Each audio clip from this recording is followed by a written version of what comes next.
Hey guys, what's going on? It's Eli, back with another review video, and that's right, I'm reviewing this sequel, The Mummy Returns, because as you know, earlier today in my review of Hannibal, I said that I was reviewing a sequel to what I had previously reviewed earlier this week, and either if it was going to be, Halloween Town or The Mummy, and it's this, of course, The Mummy Returns.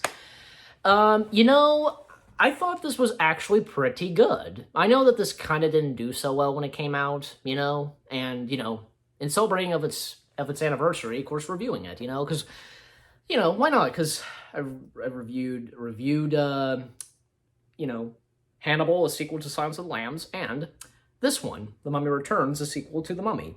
But anyways, so I thought the sequel was pretty good, and because this is 2 years after the events of The Mummy, I'm pretty sure, and, when this film came out, with Richard and Evelyn, they have a son together, Alex, played by Freddie Both, if I'm saying his name right, and of course he got Jonathan, and Matthias, played by Dwayne Johnson, aka The Rock, but he also goes by the Scorpion King. Yeah, this was definitely in the early 2000s when Dwayne Johnson wasn't that big of a star, and it wasn't until a year later there would be a spin-off of The Mummy, The Scorpion King, so...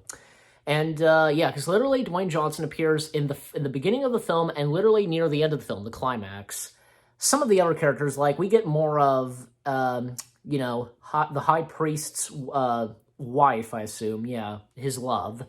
We also get new characters like, we do get the return of Ardith Bay and, of course, Jonathan, but new characters like, Mila Nace, supposed to be, Anexu, the High Priest's love.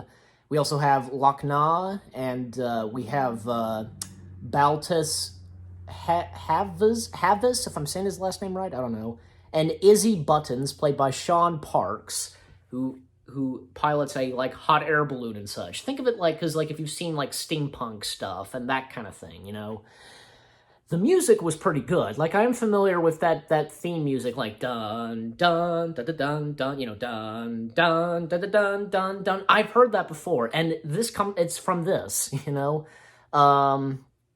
It had some pretty good action to it, and because first off, Evelyn gets captured, and then it's Alex who gets captured because he's wearing that bracelet, and I guess to summon the Scorpion King or just something, and the High Priest he does return in this, and the rest of the characters, Brian Best was in this film. I can't remember where he was at. I can't remember.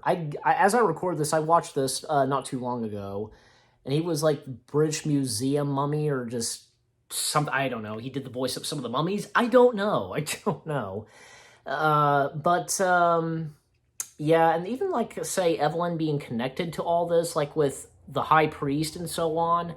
I guess an ancestor of her, I want to assume, and we get a flashback, and that connects to what we see in the beginning of The Mummy, And at one point, because it's a bit sad, Evelyn does get killed at one point, gets stabbed, but she does get resurrected by the help of of Alex and Jonathan, reading it in Egyptian in a book, and just everything that was going on in this movie was pretty good, and I think that this is a decent sequel. I thought this was pretty good. I enjoyed it, and it had some good action to it. The music was pretty good, and the visuals, and especially one sequence that clearly is taken from the first Mummy film, in the hot air balloon, and they're being chased once again by the High Priest. He summons water, and it's his face. And exactly, trying to swallow the hot air balloon, just like in the first one, with the sand, and his face trying to swallow an airplane. God, just, And there's also, these, Egyptian, mummy monkeys, I want to say. That's pretty much what they are, just,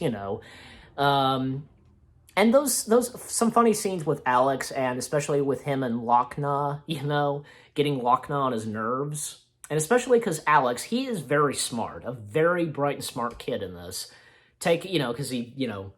Because hey, his parents are just, they're smart and just courageous, Richard and Evelyn, and, like Alex was giving them clues to where to find him and follow him and the others, just, and, yeah, especially some of the CG in this film, especially the Scorpion King. Yeah, this is, yeah, even as today, it kind of looks bad, but, this came out in 2001, in the early 2000s, and some of the CG, that ILM did, sometimes it turned good, sometimes it turned out bad. Just, But, yeah.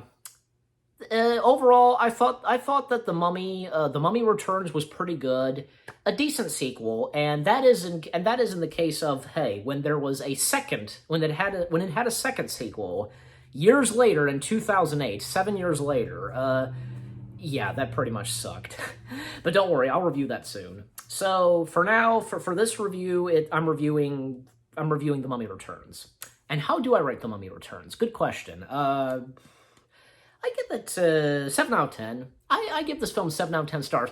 I thought it was pretty good, as I said. I enjoyed it, and yeah, you guys let me know what you thought of my review, and if you've seen The Mummy Returns, leave comments and give it a like. So anyway, so again, 7 out of 10 for The Mummy Returns. I hope you guys enjoyed my review of The Mummy Returns.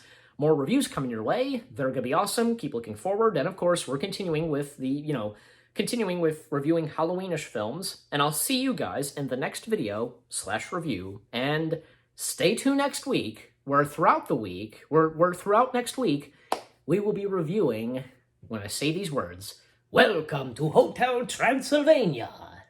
Stay tuned for that next week. All 4 films. Peace out.